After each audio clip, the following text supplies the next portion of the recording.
తెలంగాణ రాజకీయం అంతా jumping politics చుట్టూనే తిరుగుతోంది. బీఆర్ఎస్ ఎమ్మెల్యేలు ఒక్కొక్కరుగా కాంగ్రెస్ లో చేరుతున్నారు.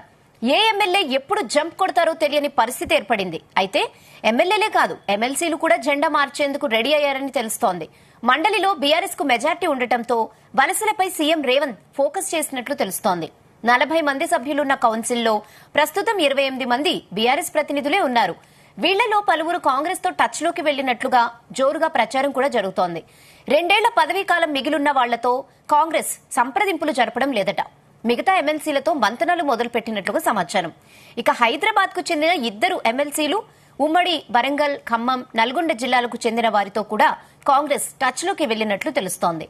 బీఆర్ఎస్ శాసన మండలి పక్షాన్ని కాంగ్రెస్ లో విలీనం చేసుకునే దిశగా సీఎం రేవంత్ పావులు కలుపుతున్నట్లుగా చెబుతున్నారు.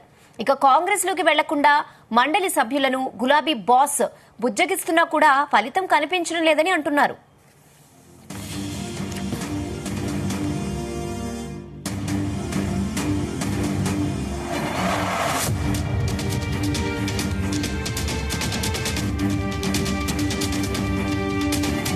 ఇదే విషయంపై మరిన్ని అప్డేట్స్ రాధాకృష్ణ అందిస్తారు. Radhakrishna, good evening Rehana.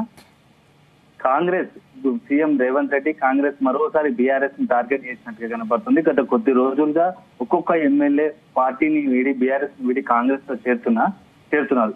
ఇదే నేపథ్యంలో ఇప్పుడు తాజాగా రేవంత్ రెడ్డి ఈసారి ఎమ్మెల్యేలను కాకుండా ఎమ్మెల్సీలను టార్గెట్ చేసినట్టుగా తెలుస్తోంది.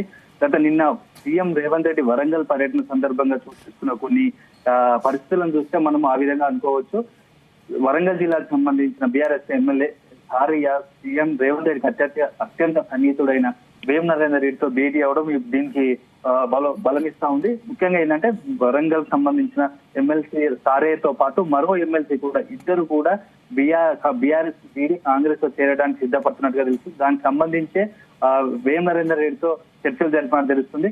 మొన్నటి వరకు ఒక్కొక్క ఎమ్మెల్యే పార్టీని వీడి కాంగ్రెస్ లో చేరుతున్నారు. ఇప్పుడు కాంగ్రెస్ ఎమ్మెల్యేలు అయిపోయింది, ఎమ్మెల్సీల ముందుకు వచ్చినట్టుగా తెలుస్తా ఉంది. అయితే ముఖ్యంగా వరంగల్, ఖమ్మం, నల్గొండ, హైదరాబాద్ సంబంధించిన ఎమ్మెల్సీల పైన దృష్టి పెట్టినట్టుగా తెలుస్తుంది.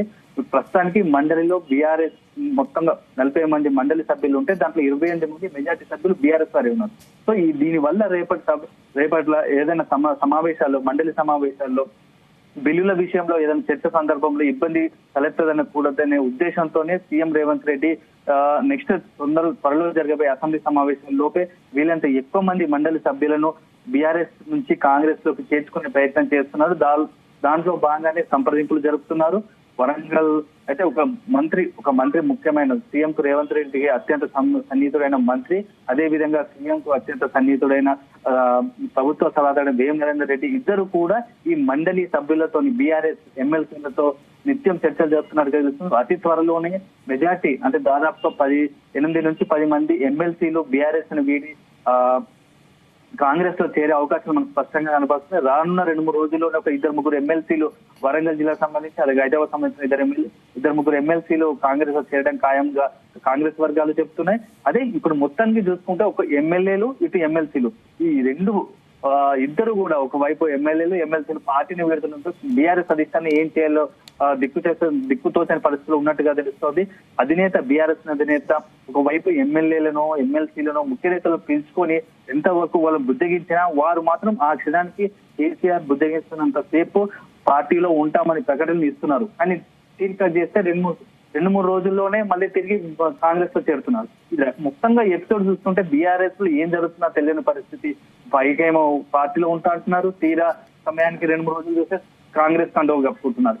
ఈ అంతా చూసి బీఆర్ఎస్ క్యాడర్ లో కూడా ఒక రకమైన ఆందోళన ఉంది. తర్వాత తమ భవిష్యత్తు ఏం జరగబోతోంది, నేతలు, ముఖ్యమైన నేతలు, ఎమ్మెల్యేలు, ఎమ్మెల్సీలు ఒక్కొక్కరుగా పార్టీ పెడుతున్నారు, తమ పరిస్థితి ఏంటి, మొత్తం బీఆర్ఎస్ లో మాక్సిమం ద్వితీయ శ్రేణిని క్యాడర్ అంతా కూడా ఒక డైలమాలో ఉంది. తమ ఎటువైపు వెళ్ళాలి, పార్టీలో ఉండాలా, కొనసాగాలా, లేదంటే వేరే పార్టీ కాంగ్రెస్ కండువా కప్పుకోవాలా, బీజేపీ అంటే ఒక డోలయమాన పరిస్థితిలో బీఆర్ఎస్ ద్వితీయ శ్రేణి కార్యకర్తలు ఉన్నట్టుగా, మన నేతలు ఉన్నట్టుగా తెలుస్తా ఉంది.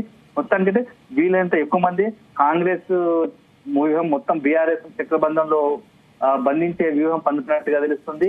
ఎట్ టైంలో అటు ఎమ్మెల్యేలు, ఇటు ఎమ్మెల్సీలు ఇద్దరు వీలైన ఎక్కువ మందిని పార్టీలో చేర్చుకొని కాంగ్రెస్ ఎల్పీ అసెంబ్లీకి సంబంధించి మండలికి సంబంధించి మెజార్టీ ఎమ్మెల్యేలను తమ పార్టీలో చేర్చుకొని విలీనం చేసే దిశగా పార్టీని బీఆర్ఎస్ ని విలీనం చేసే బీఆర్ఎస్ ఎమ్మెల్యేలను ఎమ్మెల్సీని విలీనం చేసే దిశగా కాంగ్రెస్ రేవంత్ రెడ్డి వ్యూహాలు పండుతున్నారు. అయితే ఎమ్మెల్సీలు ముఖ్యంగా మొన్నటి వరకు స్తబ్దుగా ఉన్న ఎమ్మెల్సీలు కూడా తనంలో ఈ మధ్య తెలిసింది ఏంటంటే ఎమ్మెల్సీలే స్వతహాగా తాము కూడా పార్టీ మారుతామని చెప్పి కొంత సీఎం సన్నిహితులకు వర్గాలకు కానీ ముఖ్య నేతలకు కానీ సమాచారం ఇస్తున్నట్టుగా తెలుస్తుంది. దాంట్లో భాగంగానే ఈ సంప్రదింపులు జరుగుతున్నట్టుగా తెలుస్తా ఉంది. మొత్తంగా వ్యవహారం చూస్తుంటే బీఆర్ఎస్ కు మరింత ఇబ్బంది పరిస్థితులు తలెత్తున్నాయని సందేహాలు కలుగుతున్నాయి.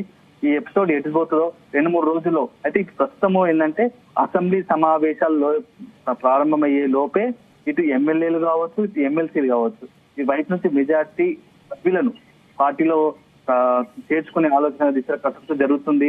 కాంగ్రెస్ పడుతున్నట్టుగా తెలుస్తా ఉంది. అయితే ఈ మధ్యలోనే ఢిల్లీకి వెళ్తున్న రేవంత్ రెడ్డి కూడా అధిష్టానం నుంచి ఒక రకమైన గ్రీన్ సిగ్నల్ తెచ్చుకున్నాడు. ప్రస్తుతం అయితే ఎక్కడెక్కడైతే ఇబ్బందికర పరిస్థితులు అంటే కాంగ్రెస్ ప్రస్తుతం ఉన్న వాళ్ళ నుంచి ఎక్కడైతే ఇబ్బందులు తలెత్తవో అక్కడి అలాంటి పరిస్థితులు మొదటి దశగా ఎమ్మెల్యేలను వాళ్ళని చేర్చుకుంటారు. అక్కడ ఏంటంటే క్యాడర్ ఉపయోగించి ఎక్కడైతే ఆల్రెడీ క్యాడర్ స్ట్రెంత్ గా స్ట్రాంగ్ గా రీసెంట్ గా తక్కువ ఓట్లో ఓడిపోయిన కాంగ్రెస్ వాళ్ళు ఎక్కడైనా బీఆర్ఎస్ ఎమ్మెల్యే చేర్చుకుని ఇబ్బంది పరిస్థితులు ఎదురైంది, లేకపోతే వ్యతిరేకత ఉన్న వాళ్ళని బుజ్జగించే తదుపరి దశలో వాళ్ళని చేర్చుకునే ఆలోచన ఉన్నట్టుంది. మండలిలో మాత్రం అట్లాంటి పరిస్థితి లేదు. మండలిలో ఎక్కడో ఒకరో ఇద్దరు కాంగ్రెస్ పట్ల చేరితే వ్యతిరేకత వస్తుందని చెప్పడానికి ఎక్కడైతే దాఖలు లేవు. సో మండలిలో అందుకోసమే ఇప్పుడు ఎమ్మెల్యేలను కొద్దిగా హోడ్లో పెట్టి ఎమ్మెల్సీల పైన దృష్టి పెట్టినట్టుగా తెలుస్తుంది రేవంత్ రెడ్డి.